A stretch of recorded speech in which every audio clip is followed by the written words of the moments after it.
శ్రీలత ఇలా అడుగుతున్నారు, మా పాపకి వారం క్రితం బాబు పుట్టాడు, ఈ మధ్యనే జాండీస్ వచ్చింది. సో ఇలా ఎందుకు వచ్చింది, ఫర్దర్గా ఏమైనా కాంప్లికేషన్స్ ఉంటాయా తెలియజేయండి. హలో శ్రీలత గారు, న్యూ బార్న్ బేబీస్ ముఖ్యంగా 35 to 38 వీక్స్ మధ్యలోనే పుట్టినట్టయితే కనుక వాళ్ళకి జాండీస్ వచ్చేటువంటి ఛాన్స్ ఎక్కువగా ఉంటుంది. వాళ్ళ బ్లడ్ సెల్స్ బ్రేక్ డౌన్ అయినప్పుడు బిలిరుబిన్ అనేటువంటి పదార్థం వస్తుంది. దాన్ని లివర్ బ్రేక్ డౌన్ చేయటానికి టైం పట్టినప్పుడు మనకి ఇలా జాండీస్ చూసేటువంటి అవకాశం ఎక్కువగా ఉంటుంది.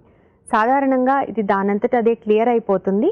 బట్ ఎక్కువ కాలం ఉన్నట్టయితే కనుక కొన్ని బ్రెయిన్ రిలేటెడ్ కాంప్లికేషన్స్ వచ్చేటువంటి ఛాన్స్ ఉంటుంది. కాబట్టి ముందుగానే పీడియాట్రిషియన్స్, పిల్లల డాక్టర్స్ దీనికి సంబంధించినటువంటి కేర్ తీసుకుంటారు.